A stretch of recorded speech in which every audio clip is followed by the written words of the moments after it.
Today, I'm having a conversation with Executive Director of Bridget's House of Hope with Dr. Miranda Lane, a fellow colleague from William James College and Leadership PsyD. I'm so excited to have this conversation to really dive a little bit deeper into the topic of burnout. And so you're going to want to stick around. Welcome to Rat Race Reboot. I'm your host, Laura Noel. And as a certified coach and former 27-year military leader, each week I provide bite-sized mindset pivots that will help you reset your mind, reawaken your spirit, and regain your control.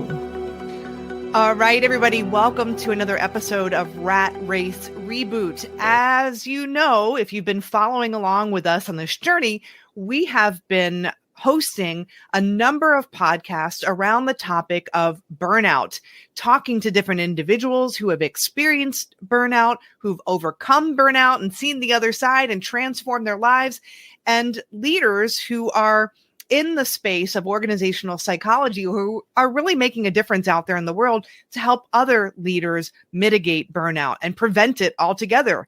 But I'm really excited to have this conversation with Dr. Miranda Lane. First and foremost, welcome to the show. Thank you so much for having me. I love being here. Oh my gosh, absolutely. And this is your second time on Rat Race Reboot. We'll link the episode to our first time together. So I'm really excited.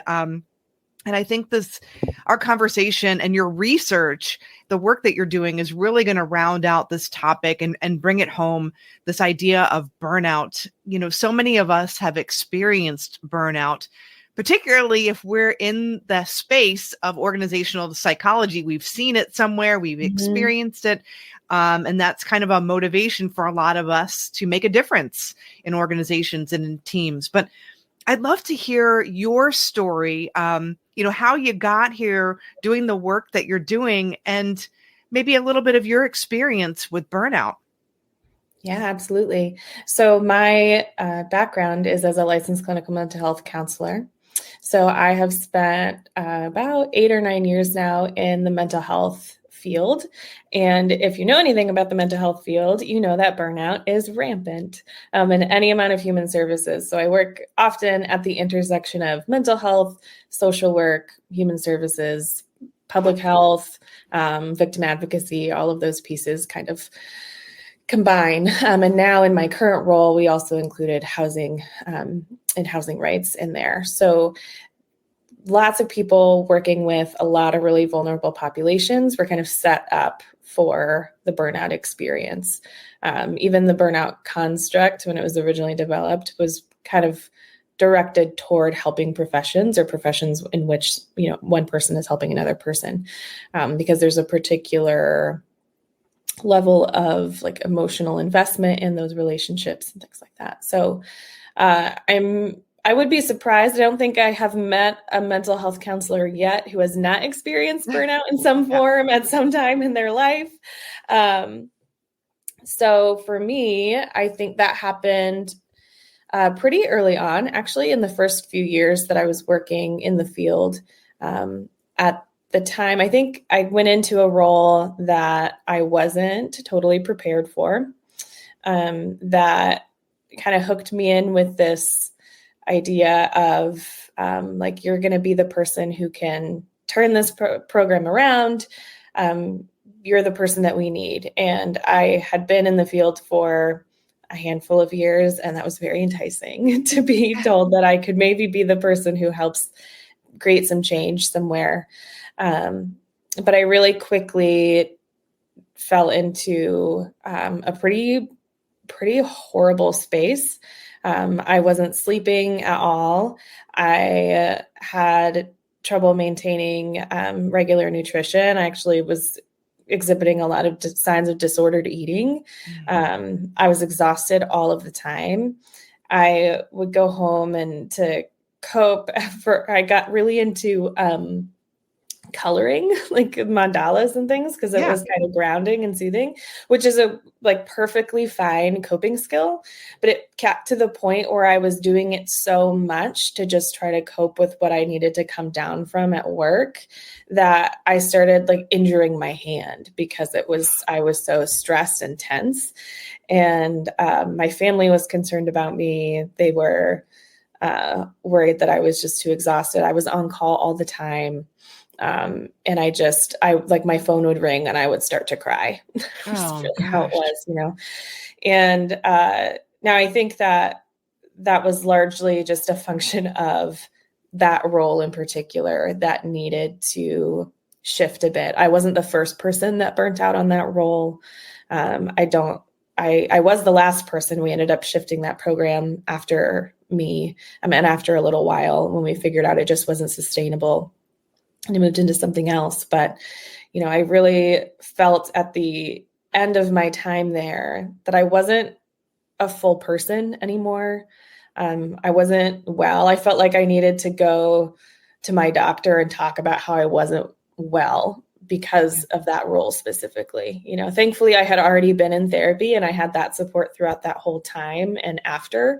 But I took a few weeks off after I ended that role. I ended up just having to leave that job. And I ended up having to take a few weeks off just to recuperate, including just literally sleeping and like resting and not moving. So it was a pretty intense experience for me. Not all people who experience burnout, I think, get to that level, but because it got to that level, it really inspired my research that I did in my doctoral project. It actually inspired me going into the field of organizational psychology in general. Mhm. I left that job being like, we have to be able to do better, right? Yeah. There has to be a better way, especially in mental health. We get significant training on how to work with people and help them achieve a sense of health and well-being. And yet every person I know who's in the field has worked in a place that has just really deteriorated their sense of health and well-being while they're helping others towards that. Yeah. It's the ultimate irony. So I decided to go into organizational psychology and figure out how are we going to change this so that this doesn't keep happening anymore. Yeah. Oh my gosh. Your journey sounds very familiar. Mhm. And so I want to hear all about your research. And I also have a few questions. When you were in the midst of just noticing yourself not eating well, not sleeping, the phone would ring and it would just kind of trigger a response. Did you realize at the time that you were in burnout? Or I feel like oftentimes we sort of talk ourselves into pushing forward like it's us. So what was your Mhm. headspace there in the midst of all of this? What drove you? Yeah. I think there was some awareness that this was not normal, like this was not Yeah. okay. But I absolutely I know I explicitly said this to my family multiple times, even while like crying right on the couch and crying while being like, it's all me. Like, why can't I do it? I think that was the thing. It was the refrain for me was, why can't I do this? Why is this so overwhelming to me? Other people seem to be able to do this. Why can't I do it? And it took probably a couple more years even after I left that role where, halfway through my doctoral program, I stepped back into doing some part-time work. I had the privilege of being able to do that. And I was working in a private practice and I suddenly had what I think was maybe a normal amount of workload between a part-time job and a part-time doctoral program, right? And I remember going to my therapist and just saying, so I thought that I didn't have enough energy or enough grit or gumption or whatever it was. But I think maybe I was just doing too much. And she was like, Ah! yeah, for the person who preaches about wellness, it took me a really long time to just think, oh, I don't think the problem is me necessarily. And it took a while, but this has kind of come full circle because in my doctoral research, I really focused on talking about how burnout isn't enough to describe some of the experiences that people experience, particularly in the mental health field.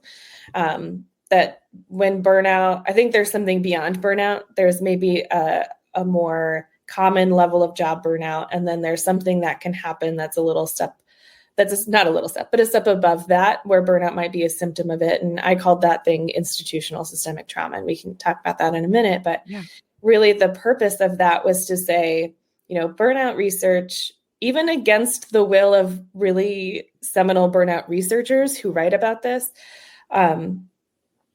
tends to focus on the individual so much that it makes it seem like burnout is completely within the control of the person who's experiencing it. So if you're experiencing burnout, that you are the reason you're experiencing it, and it's your responsibility to fix it, which is super dangerous to believe. And I think it does lead to people who are, I'm a very intelligent, capable person who did a lot with burnout and secondary trauma and wellness and all of those things. And I still had to learn the hard way that, I don't think that I'm not enough. I think it's that this is too much. And those are very different things.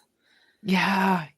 Oh my gosh. I can think back in my career, not naming burnout earlier this was in the early 90s. I can think of one organization I worked in, and it was systemic, and people would leave we would get to work at 7 and people would leave like before 5, and people were kind of like looking out the door like, that person's asleep, and it wasn't that they were necessarily working on anything or that we were. It was just the energy and the expectations, or what was kind of communicated to us in actions and expectations. People were afraid. People were afraid to speak up. People were watching other people. People were comparing themselves to other people. People were exhausted. People were getting divorces because of the level of stress. And, and so, it is really damaging when we are, in essence, saying now, do I believe that we should self-regulate and we have full domain and we should speak up? Yes, of course. And I think it's two parts to this. And I think that as leaders, we have a responsibility toward our people to see what are the expectations that we're setting forth. What's the culture? What kind of culture are we exhibiting versus what are we saying we want? So this is really incredible work. I want to hear more about this idea of that institutional, like that systemic trauma.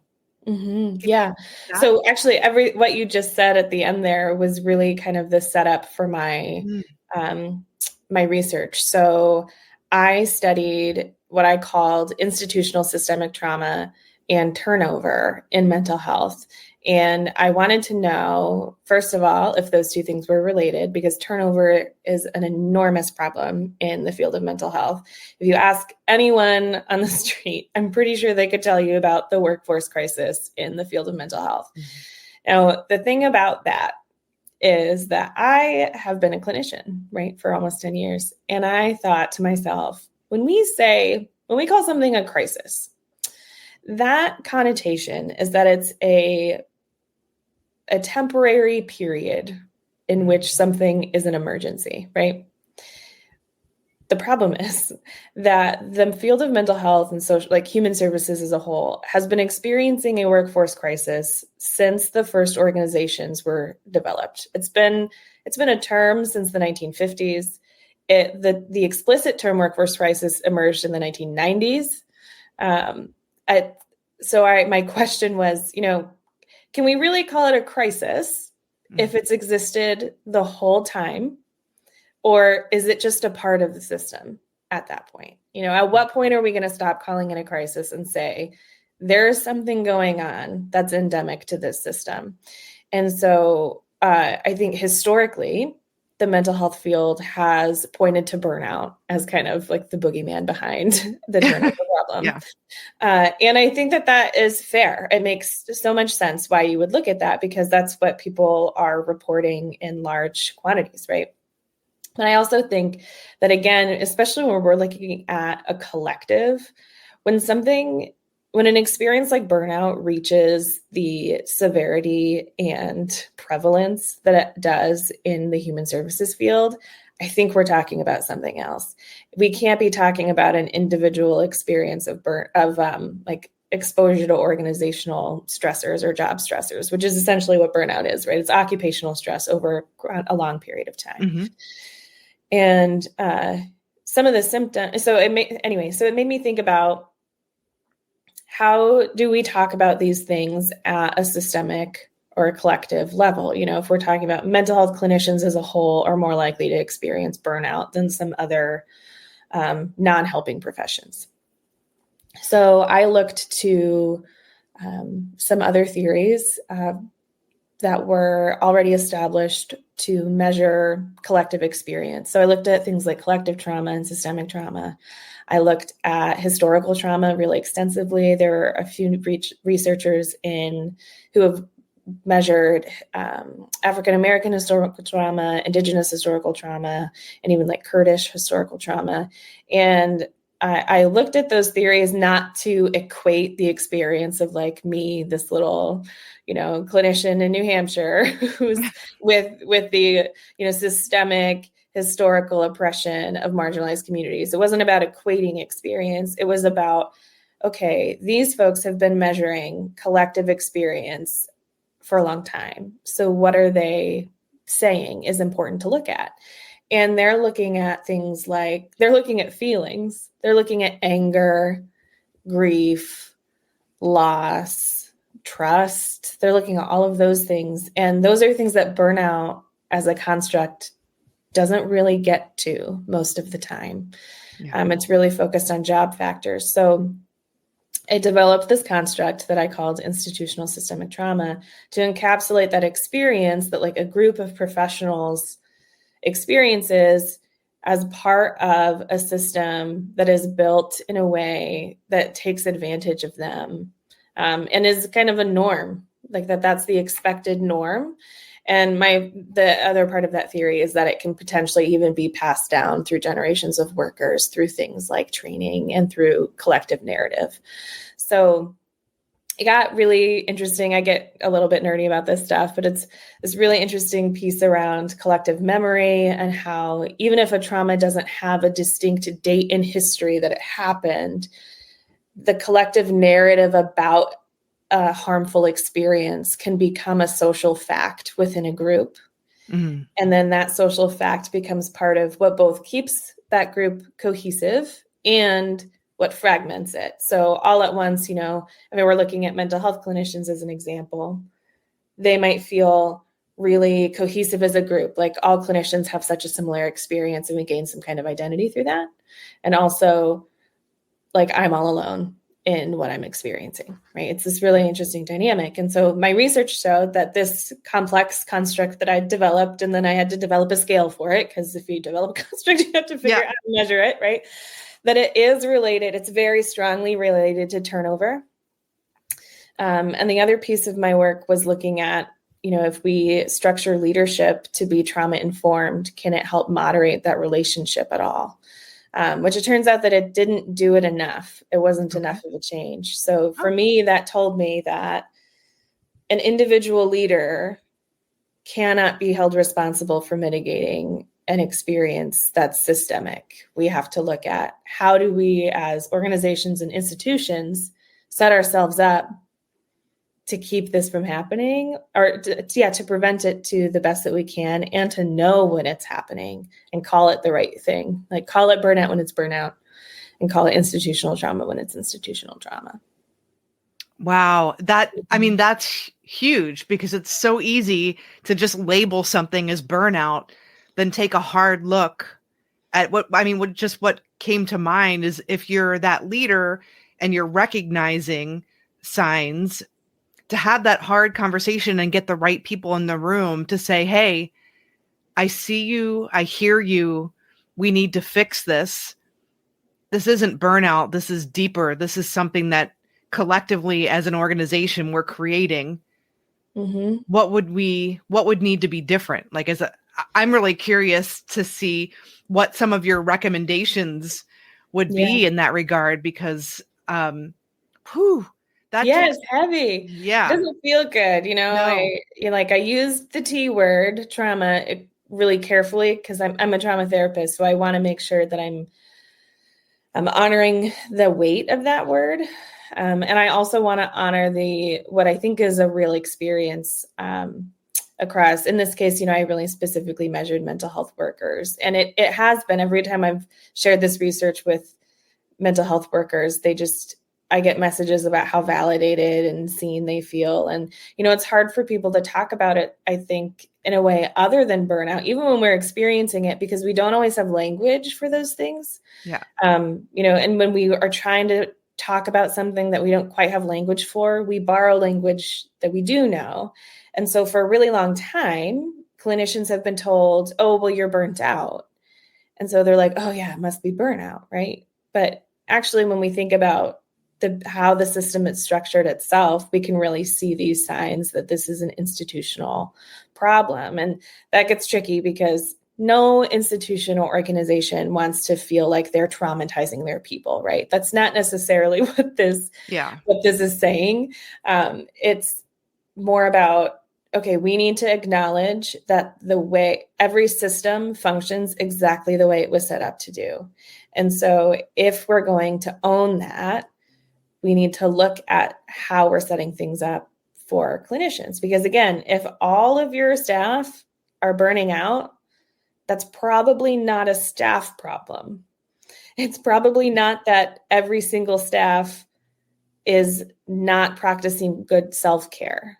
Right. That's not necessarily what that means. I don't think that it means that practicing individual self-care is bad. That's not what I'm saying at all. But typically, what happens when there's a burnout problem, an organization will be like, okay, burnout, let's go to the research and see, okay, well, if you look at research for burnout, you will absolutely find individual interventions aimed at self-care. Mm-hmm. And even burnout researchers, like some of the most famous ones, they published a chapter of a book this year, and that I referenced in my research, that just basically said, you have to stop with the individual interventions. It's not working. We have enough research about that. Yeah. So let's look at what can you do as an organization to make your culture more supportive and prevent burnout in the first place, because intervening after it happens has only been mildly successful if we can ever show it's successful. But preventing it, that we can show is a lot more beneficial. Oh, yeah. It's like, what are we supposed to do? Double down on our meditation, and then our workload piles up, and it's still there. I don't know how many self-care trainings I've gone to that talk about the same, 3 things, like meditation and take a walk and drink a lot of water. I'm like, listen, if I'm being asked to produce a certain amount of work in too small amount of time, that stress is not going to go away because I drank my water quota that day. Exactly. It's just not going to happen. And I think, that self-care piece, it's important, but it doesn't fix the problem. Well, and there's a lot of folks that are really into doing evidence-based practice, right? Like, what does the evidence say that we should be doing? Well, the evidence is saying that teaching people individual self-care is not helping burnout. It doesn't mean it's bad. It just means it's not actually solving the problem you're trying to solve, at least not by itself. So even things like the trauma-informed leadership construct that I studied in my research, it was statistically significant. It was at a 0.3 level. So it was like a mild, strong, positive correlation. The more trauma informed your leadership is, the less likely you'll have strongly perceived institutional trauma, right? The more trauma informed your leader is, the less likely someone is thinking about turning over. That's true. It's just mild. It's only part of it. So if your burnout intervention is, we're going to teach individual self-care, or we're going to teach immediate supervisors to look out for the signs of burnout, those things are great, but altogether you're getting maybe up to half of the variance in burnout and institutional trauma. And you really want to do more than that, right? Yeah, I feel like those two pieces enable deeper conversations. Mm-hmm. So if we're drinking the water and meditating, that we might create some space to think and formulate thoughts, to have a meaningful conversation and talk about, and even think about, what do I need?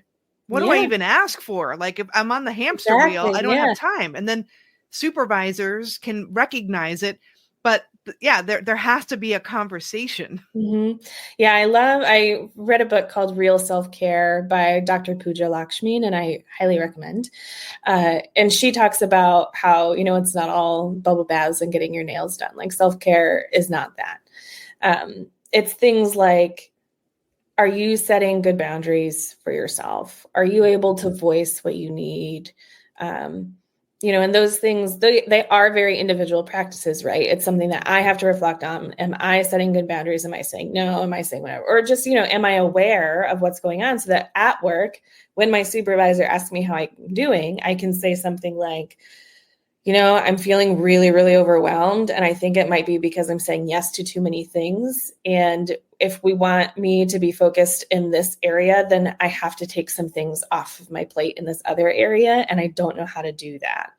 That's a much different conversation than telling someone to meditate to reduce their stress, which again is not a bad thing to do. I'm not dissing on meditation, because that's true, but it's not going to solve the larger problem. You just reminded me of something when you said, when I'm clear, okay, I'm saying yes to too many things, and I need to take some things off my plate so I can focus here, but I don't know how to do that. How many leaders have you ever heard of? I know I've heard this plenty, is don't come to me unless you have a solution. Mm-hmm. And so, and then, it's okay to not have a solution. I love how you stated that so beautifully. I think it's important to have that conversation as a starting point. Mm-hmm. Yeah. I don't know. The other, that's the employee side, right? The other side of that is having a supervisor that makes you feel psychologically safe enough to say that. Because I haven't always had supervisors where I could say, I think this is too much, or I don't know what to do. And, it's more common for people to have these feelings and then quietly leave. And maybe if they're exit interviewed, they may or may not actually be honest about what has been happening. Yeah.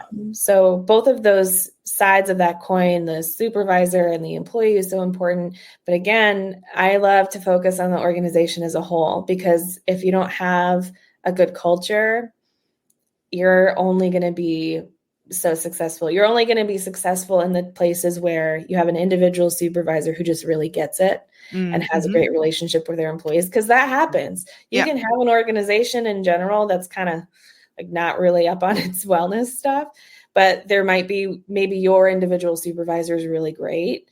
But I know a lot of people who have really great supervisors, and immediate supervisors only have so much power. They can't actually, they might be able to be supportive, but they're not usually able to make change. Right. And so now we have these elements, that individual element, that supervisory element.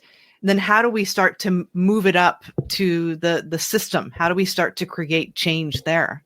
Sure. So I think when I talk about systems, and especially in my doctoral research, I was really talking about institutional systems. So like really, really big ideas, right? The institution of mental health as a whole. I think it's more pragmatic in this conversation to talk about like an organization as a system, right? That's usually probably where a lot of your listeners are going to be, is having some kind of leeway within their organization. And I always come back to organizational culture.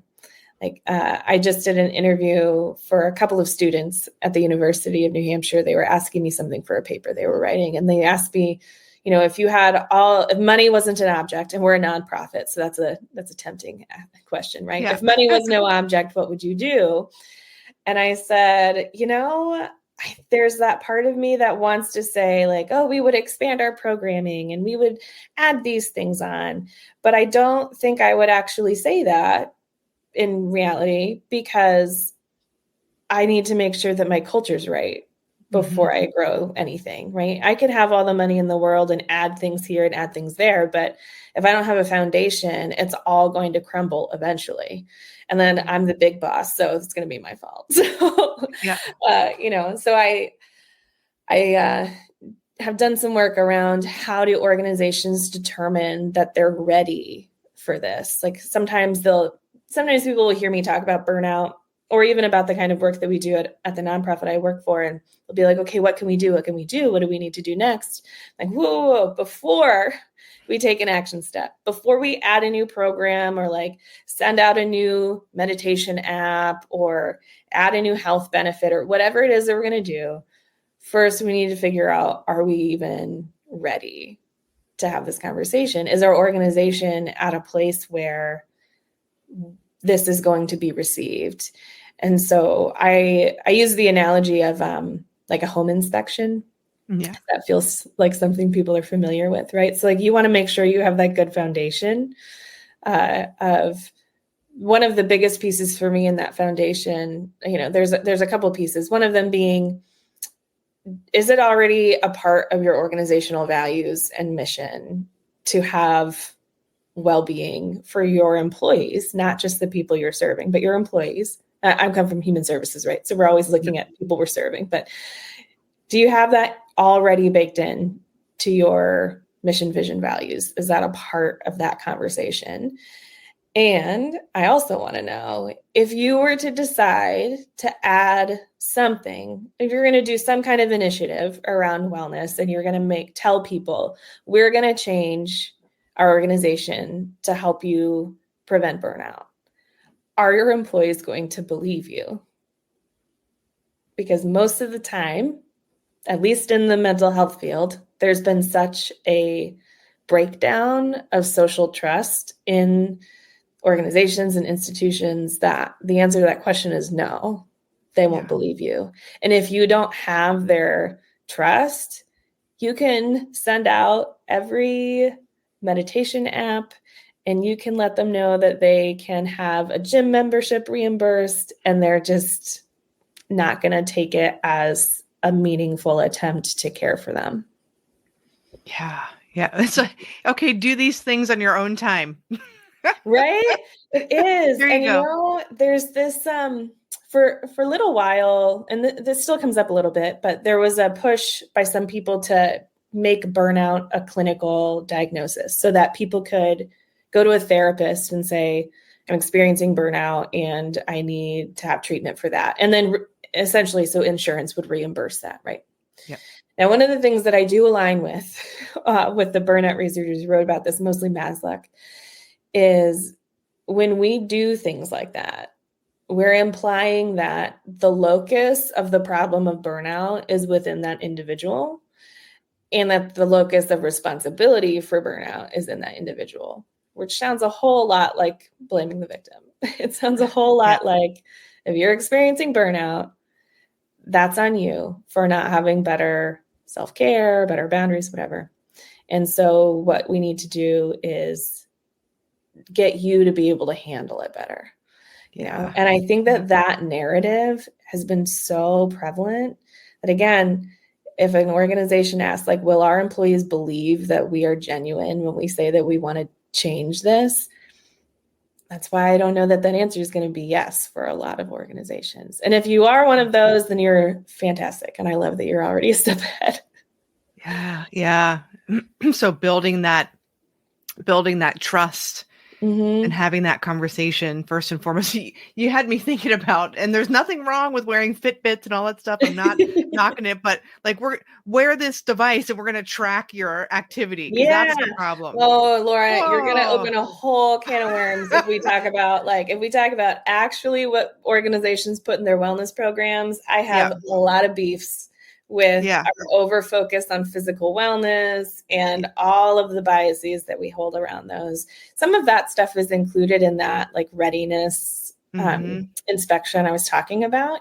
Some of this is that, our employee's going to believe you. Like if your wellness idea, if you're most organizations, if they're going to do like a really kind of push toward burnout prevention or increasing resilience or well-being, if they're trying to take a preventive route, a lot of times it shows up as a wellness program, right?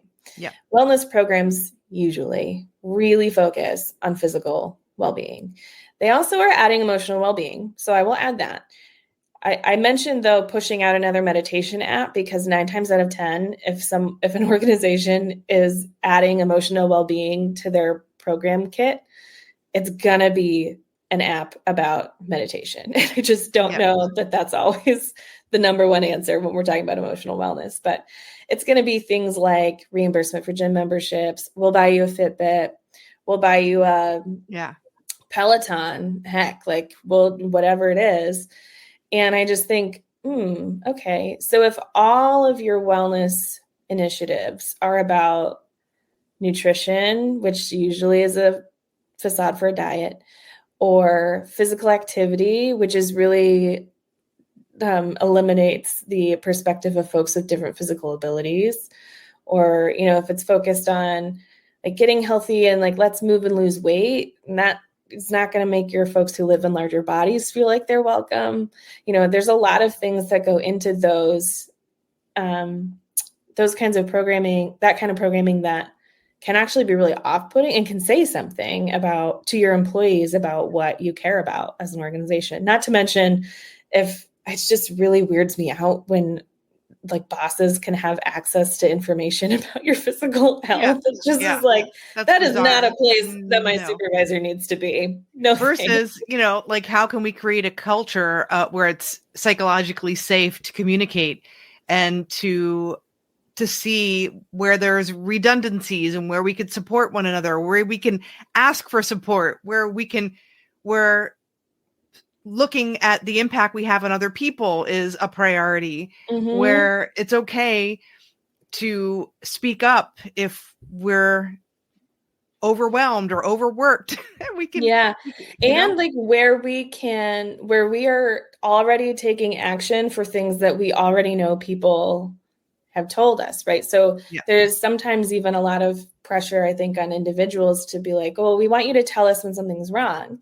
Well, I would argue that there have been a lot of people talking about some things that have been wrong. And so maybe we can add some of those things in. So for example, I use an example about, this is something I've actually done in my new leadership role. So one of the things I've been doing to try to establish a culture of wellness and like safety is taking note of our physical space, which is not a thing that a lot of people think about when they talk about organizational culture. But I know that Laura, that like physical space can be an artifact of organizational culture. Yeah.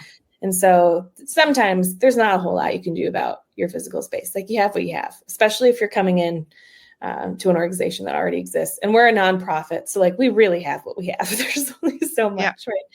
But I came in and the office where staff was completely cluttered with just piles of paper because they didn't have a filing cabinet.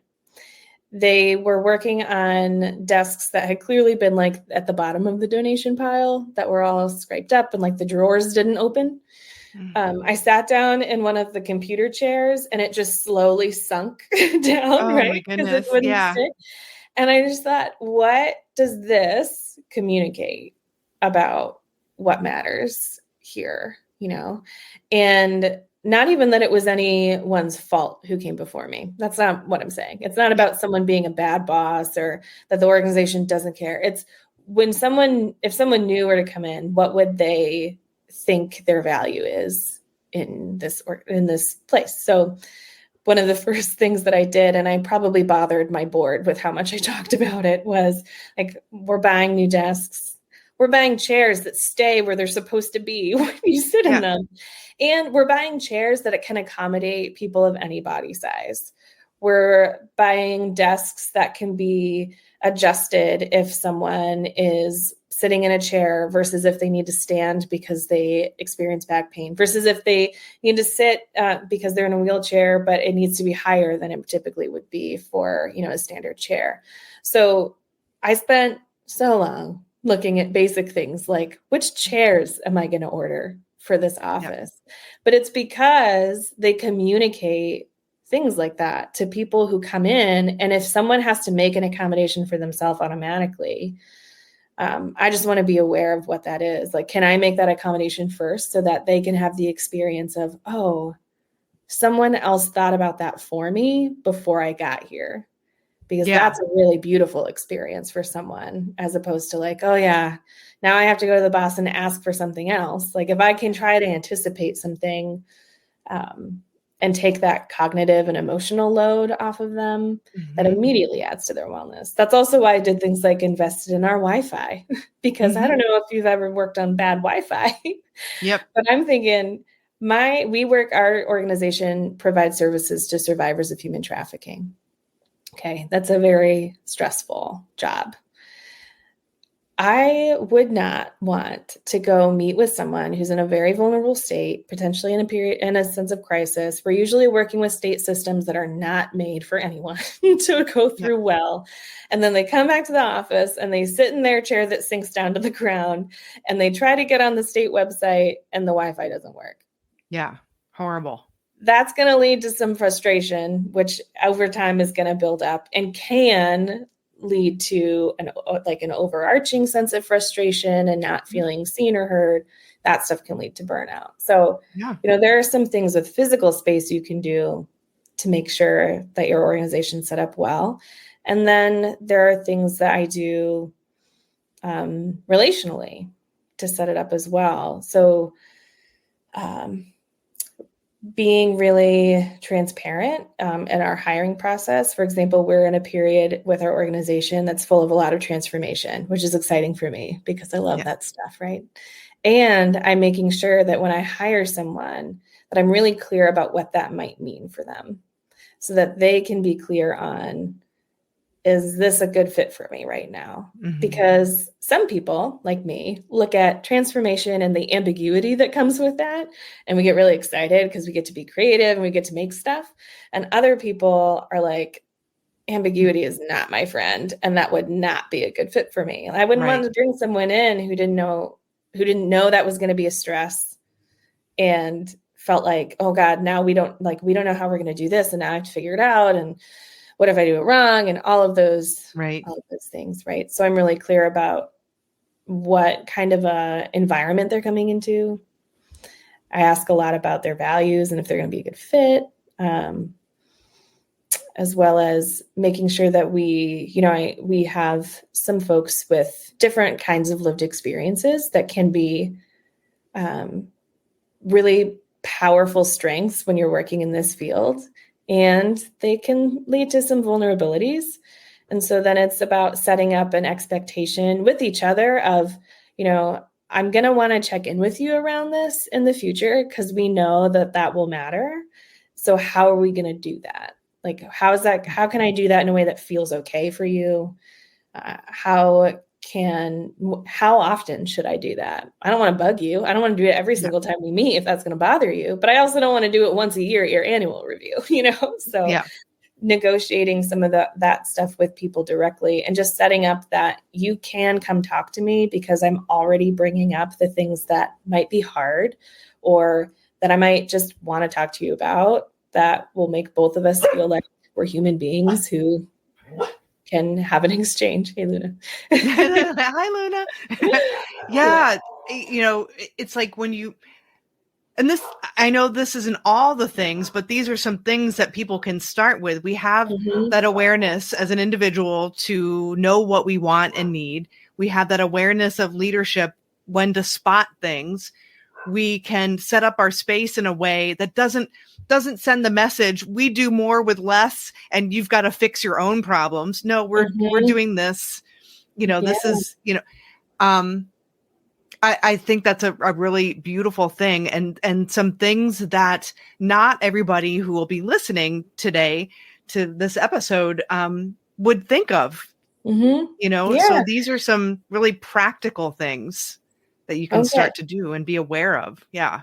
I know it might sound, sometimes it can feel a little abstract of like, what are you talking about? Organizational culture? What is that? Yeah. What does it look like to have a culture of wellness, or to do some systemic interventions for burnout? Some of them are really, really simple things. Yeah. It's building relationships and making sure that you're being inclusive in all of the ways that you can. One of my readiness questions is, say you already have a program in existence, you already have some things that you're doing to try to improve employee wellness. I like to ask, who can walk through the front door to access those things, and who has to climb through the window? Do you know who those people are? Because if someone has to climb through the window or like shimmy up a fire escape to get in to access whatever it is, obviously I'm being metaphoric here. Right. That's a different like level of communication with your employee than the person who can just get in the front door and access it right away. Those are some things to be thinking about. Like, who are we missing? Who's not here? What voices do we need to be listening to? Yeah. It's seeing people and considering their needs, their challenges, their objectives. Yeah. And that's, I think the work that I'm doing here as a leader is trying to set that up, and really collaborating with the staff that I am bringing on to have them be a part of it, because it helps, I want them to feel ownership over the things that we're doing. And then, even like back to that individual thing, the thing that we do, right? Because we do have agency over what we experience. Was when I was accepting this job, I almost actually said no at first, specifically because I was worried about boundaries. Okay. And about work-life balance. Yeah. And I was able to talk with the board of directors about that really openly and say, like, these are my experiences. This is what I'm coming in with. I do have a history of burnout, and I don't always see it right when I need to. And I don't want to get into that experience again. So, they said, well, like, we're willing to support you. And I was like, something that would be really helpful is if you told me how you plan to support me, like specific, what would that look like for you to support me in this role? And then I felt comfortable saying, yes, I will come on and do this. But that was my personal practice of the next time I take a job, I want to be really clear about what are my needs, what can they offer to me, and where is that good match? And it's also why when I interview staff now, I ask them, what have you learned that you need to feel successful and balanced and satisfied at work? Like, what do you need for that to happen? Because I want to make sure that I'm going to be able to meet that or not. Like, maybe it won't be a good match. Yeah. So those are some more of those simple, like, one-on-one individual things that you can ask yourself if you're a leader, like, are you doing that for your employees? And if you're searching for jobs, that you can start doing. And it might maybe sometimes get you a little bit of a funny look. I think sometimes I do things just because I know that I believe in them. And if someone reacts a little bit oddly, then that's on them. And then maybe it's just not a good fit. It's better to know it. Yeah. I think this conversation has been gold. And I think people who are listening today are going to get so much out of this on a personal level, to feel empowered or validated even in what they might be experiencing, but even as leaders and people in positions to make decisions and affect change, to really look at some of these simple things to start doing that, having those meaningful conversations, seeing others, and starting with something as simple as, what is your space like? How is it serving? But I'm so grateful for our conversation today, and the important research and work that you've really poured into this because it's going to serve so many people. I'm so grateful that you shared it here with us and our listening audience. I'd love to. I love it. I love it. And clearly I can talk about it for days and days without stopping. I'm just so glad that you're doing a series on this and not just like a token episode. You know, I think I see that sometimes, the token episode, the token chapter in the book, like, oh yeah, burnout or something. Meditate. You know, drink water. Right. Drink water. But you probably should drink water just as yes. And meditate too. Yeah, those are all good things. But I just appreciate that you're dedicating time to this because I know it is something that isn't talked about a ton, and hopefully my experience will be helpful. Oh my gosh, absolutely. Well, anything else that we didn't cover that you want to close with as we wind down this episode of Rat Race Reboot? Let me see. I think maybe just some of the resources that I have been really helpful for me as an individual, like trying to navigate some of this stuff is, I think I already mentioned Dr. Pooja Lakshmi's book, Real Self-Care. Okay. I also highly recommend Rethinking Wellness by Christy Harrison. She's a registered dietitian, and she talks about like wellness culture and what that all means now. And there's another one, Decolonizing Wellness, that really looks at like how we think about ourselves, which is fantastic. So, you know, some of those, there are much more brilliant people out there in the world who've been talking about this longer than I have, and they have some really, really great resources, and they do some really great speaking engagements. Oh, one of my other favorites is Anna Greenwald. She's a CEO of a wellness company called On the Goga. Mm-hmm. And she does a TED Talk called Why Wellness Sucks. I love it. And she talks about that whole thing. So those are some places I would say to go learn from some people who have been doing this longer than I have even, and have some really great resources too. Wonderful. Thank you so much. And thank you again for pouring into our listeners. Yeah, and I'm sure we'll have another conversation in the future. I hope so. All right. Thank you, everybody, for listening to this week's episode of Rat Race Reboot. Remember, everything is created twice, first in our minds and then in our physical beingness and form. So we are excited to see you again next week. So tune in.